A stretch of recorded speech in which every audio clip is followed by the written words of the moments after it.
제가 그것을 LA에서 중고등부 사역하면서 너무나도 많이 봤어요.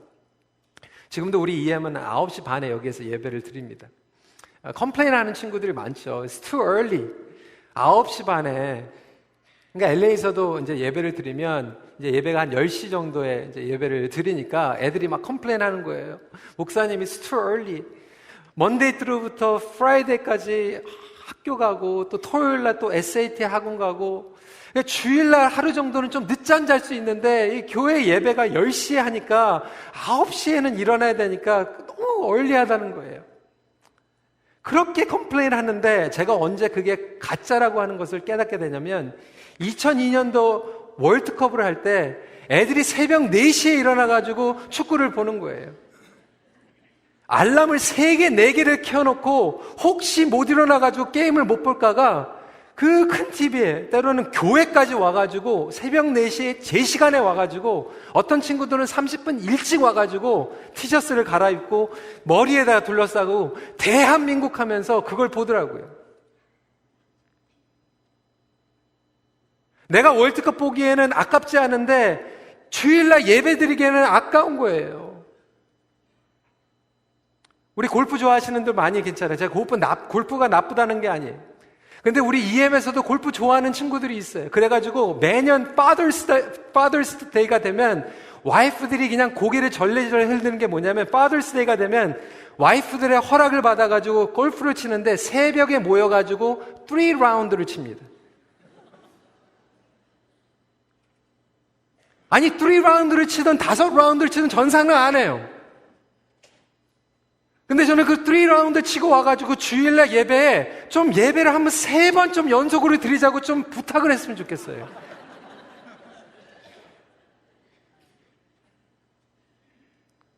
골프 치러 가기 전에 그 전날에 그냥 골프백을 꺼내가지고 그걸 닦고 걸레로 닦고 그렇게 하면서 우리가 주일날 예배 드리기 전에 토요일날 좀 성경책 좀 먼지 좀 털고 하나님 앞에 예배 드리는 자세로 나올 수만 있다라고 한다라면 얼마나 좋을까요? 제가 오늘 일부 예배 때 이 얘기를 했더니 몇 분 집사님께서 그 얘기 하더라고요. 우리 전교인 골프 대회 있는데 그거 하기 전에 여러분 골프 대회는 선착순으로 하잖아요. 돈 내고. 저는 우리 교회 대청소에 좀 돈 내고 선착순으로 200명 정도 받았으면 좋겠어요. 우리가 우리를 위해서 쓸 때는 별거 아닌 것 같고 그 3시간, 4시간 별거 아닙니다. 건강을 위해서는 하면서 하나님 앞에 드릴 때는 그것이 너무나도 크게 느껴지고 너무나도 아깝고 이 아이는 자신이 가지고 있는 것을 예수님께 드렸어요. 그것으로 예수님께서 다 드시든지 5,000명을 먹이실 것은 생각도 못했어요. 예수님이 혼자 드시든 가지고 가시든 그는 알지 못했어요. 알지 못하면서 드리는 것이 놀라운 믿음 아닙니까?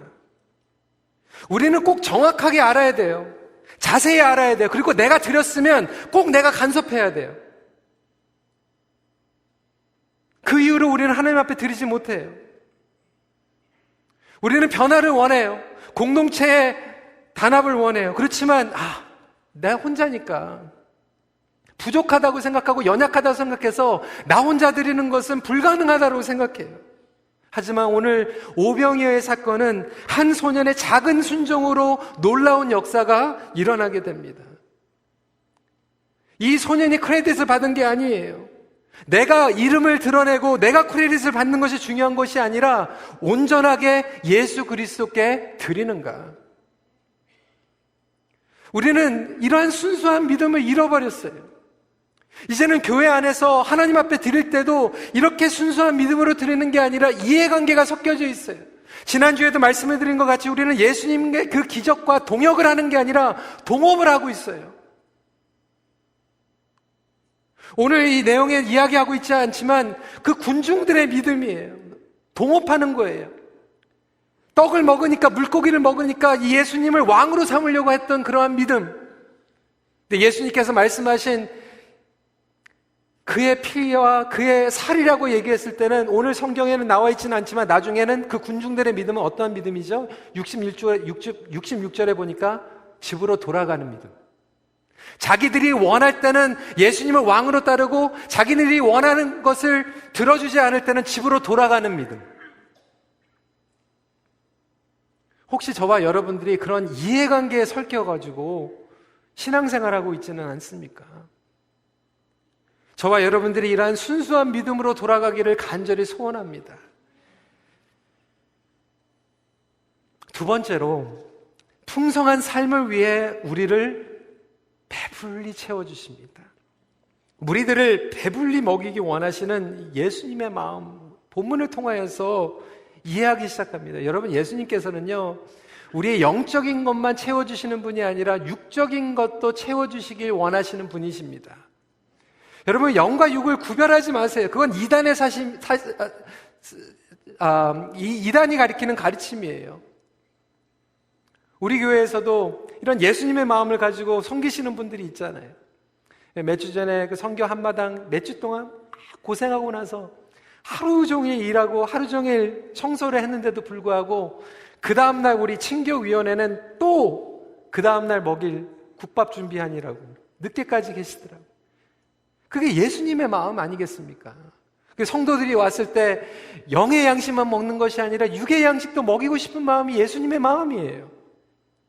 오늘 본문을 보니까 11절 12절 말씀, 예수께서 떡을 가져 축사하신 후에 앉아있는 자들에게 나눠주시고 물고기도 그렇게 그들의 원대로 주시니라. 그들이 배부른 후에.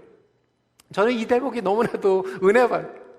원대로 주시고 배부를 때까지 주시는 주님인 줄 믿으시기 바랍니다. 영어 성경에 보니까 when they had eaten their fill. 여러분, 주님께서는 우리를 배부르게 해주시는 분이에요. 그런데 왜 저와 여러분들은 배부르지 않을까요? 왜 우리는 이렇게 헝그리 할까요? 교회 안에 보면 이렇게 헝그리하고 앵그리 해가지고 행그리 하신 분들 많이 있어요. 왜 우리는 이렇게 헝그리하고 앵그리 할까요? 부족하다라고 여기기 때문에 아닙니까? 모자란다라고 생각하고 있지 않습니까? 충분하지 않다라고 생각하는 거예요. 그런데 오늘 이 오병이어를 사건을 통해서 우리에게 보여주는 레슨이 있어요. 여러분, 이 보리떡, 그냥 떡이 아니라 보리떡이에요. 그때도 되게 웰빙을 따져가지고 보리떡을 먹거나, 그게 아니에요. 여러분, 요즘은요, 우리가 웰빙 때문에 현미, 보리 이렇게 먹지만, 그때 보리떡이라고 하는 것은 빈민들의 주식이었어요.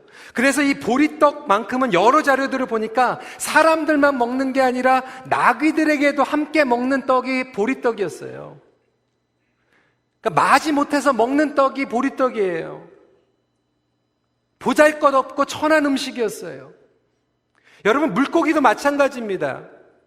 물고기 성경을 보면 헬라어로 보통 익투스라고 하는 단어를 쓰는데, 오늘 본문을 보면 이 물고기라고 하는 표현을 하는데 익투스라고 사용하지 않고 옵사리온이라고 단어를 사용하고 있어요.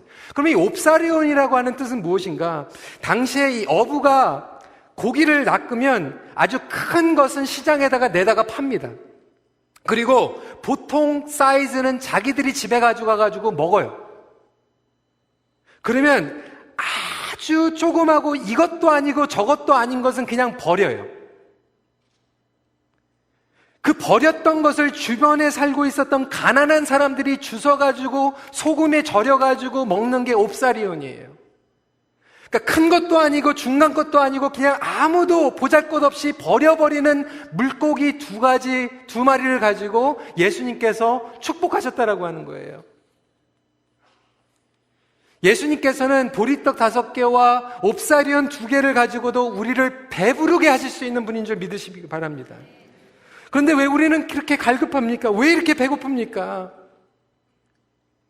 예수님을 통하지 않고 예수님을 충분하지 않다라고 믿고 있지 않습니까?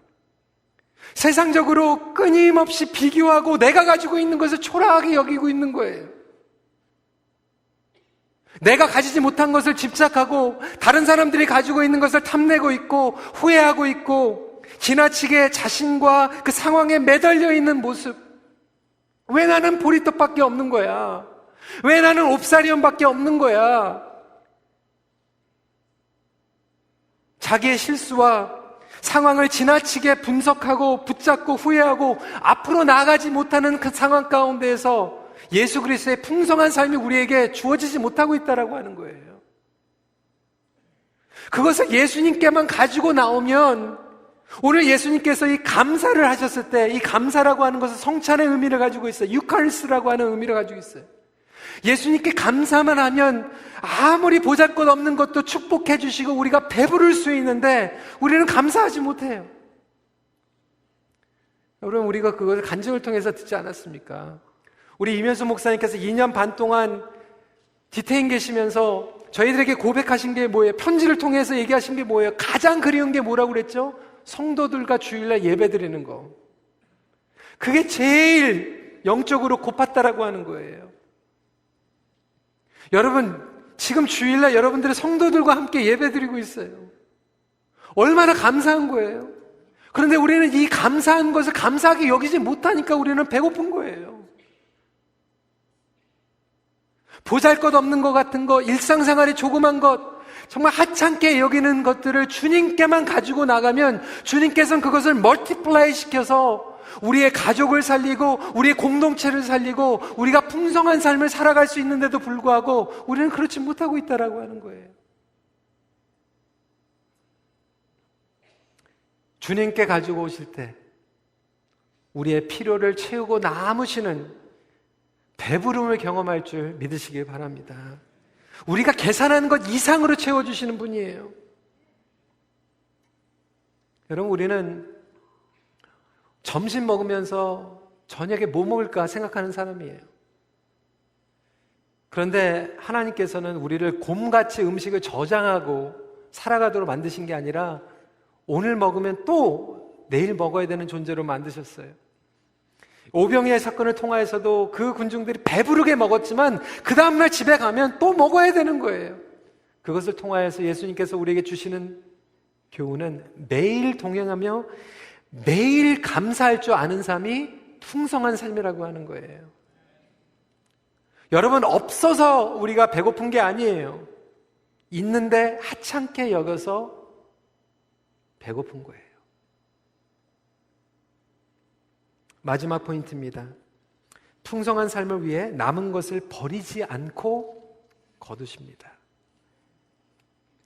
남은 것을 거두게 하시는데 버리는 게 없게 하라라고 말씀하고 계세요. 12절 13절 말씀이에요. 남은 조각을 거두고 버리는 것이 없게 하라 하심으로 이에 거두니 보리떡 5개로 먹고 남은 조각이 12바구니에 찼더라. 이 대목을 읽으시고 어떤 분들은 예수님이 참 구두쇠시구나, 낭비하는 걸 굉장히 싫어하시는구나, 이렇게 생각하시는 분들이 있을 수도 있어요. 물론 낭비하는 게 좋은 게 아니죠.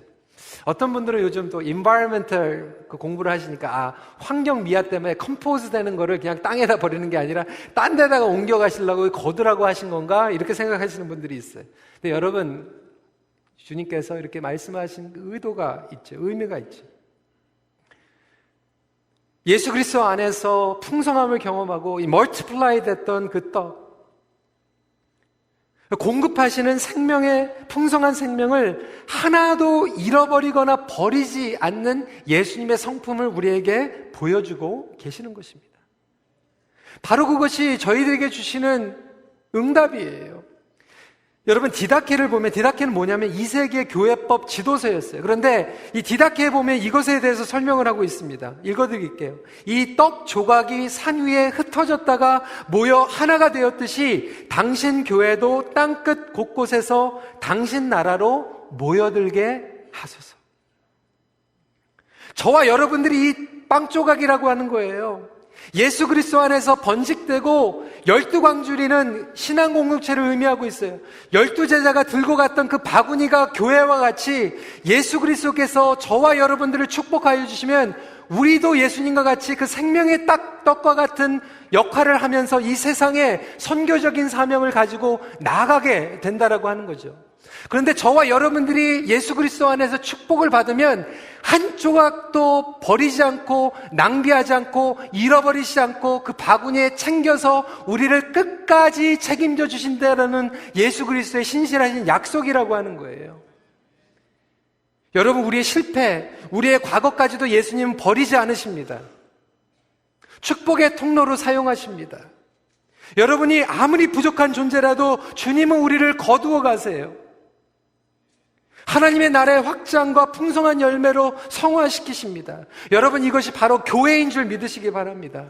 교회라고 하는 것은 정말 군중들이 모였지만 오병이어의 표적과 같이 예수 그리스도를 만나게 되고 예수 그리스도의 떡을 먹고 예수 그리스도의 떡과 같은 인생으로 저와 여러분들이 멀티플라이 돼가지고 광주리에 담겨서 전진하는 공동체인 것입니다. 그런 삶을 살아갈 때 우리는 배부를 수밖에 없다라고 하는 거예요. 여러분, 결론입니다. 예수님께서는 하나님만 공급해 주실 수 있는 풍성한 삶을 우리에게 오늘도 주시길 원하십니다. 하나님의 뜻을 구하는 자에게 허락하시는 영과 육의 풍요를 주심을 믿으시길 바랍니다. 여러분, 모자라서 안 돼, 이게 틀려서 안 돼 라고 하는 믿음은 절대로 예수님의 풍요로움을 누릴 수가 없어요. 하지만 그 풍요로움을, 내가 가지고 있는 것들을 나누기 시작할 때 우리 안에 풍성함이 경험되게 됩니다. 5,000명, 10,000명에게 멀티플라이하여서 나눠주고 또한 거두는 생명의 공동체 안으로 저와 여러분들을 부르시고 바로 우리 큰빛교회가 그런 교회가 되기를 하나님께서는 원하십니다. 천국의 풍요로운 약속을 이 땅에서 앞당겨 살아가는 저와 여러분들이 되시길 소원합니다. 말씀을 정리합니다. 예수 안에서 매일 공급되는 하나님의 풍성함을 누리며 나누십시오. 이 시간에 함께 기도하도록 하겠습니다. 여러분, 오늘 말씀을 생각하면서 제가 몇 가지 기도 제목을 드리겠습니다. 저와 여러분들은 과연 어떠한 믿음으로 주님 앞에 살아가고 있습니까? 여러분, 우리가 모든 것들이 다 남아돌 때는요, 오히려 우리의 믿음이요, 부패합니다. 모자라서 안 됩니까? 몰라서 안 됩니까? 연약합니까? 부족해서 안 됩니까? 여러분, 모자라서 안 되는 것도 아니고 부족해서 안 되는 것도 아니었어요. 어디서라고 하는 질문에서 막혀버린 거예요. 우리 시간에 우리가 가지고 있는 정말 보잘게 보리떡 그리고 옵사리온 주님 앞에 나아가길 간절히 소원합니다. 이렇게 기도해 주시고요. 두 번째로, 주님, 제가 정말 주님 안에서 좀 한번 배불러 보고 싶습니다. 제가 배고픕니다. 주님이 없어서 배고픕니다. 내가 혼자 해결하고 해서 배고픕니다. 주님, 이제 주님 안에서 정말 배부름을 경험할 수 있는 영적인 축복을 부어주시옵소서. 이렇게 기도해 주시고, 마지막으로 주님, 그 남은 떡 조각 하나도 잃어버리시지 않고 바구니에 챙겨주시는 주님, 나도 챙겨주실 것 믿습니다. 여러분 자녀 위해서 기도하세요. 여러분 가족들 위해서 기도하세요. 정말 보잘것없는 그 조각인 것 같지만 예수님께서는요, 끝까지 책임져 주시고 거두어 가십니다. 책임져 주십니다. 낭비치 않으십니다. 그렇다면 주님 끝까지 신뢰하며 주님 앞에 감사하는 자세로 나아가길 원합니다. 우리 이 시간에 같이 기도하도록 하겠습니다. 기도하시겠습니다.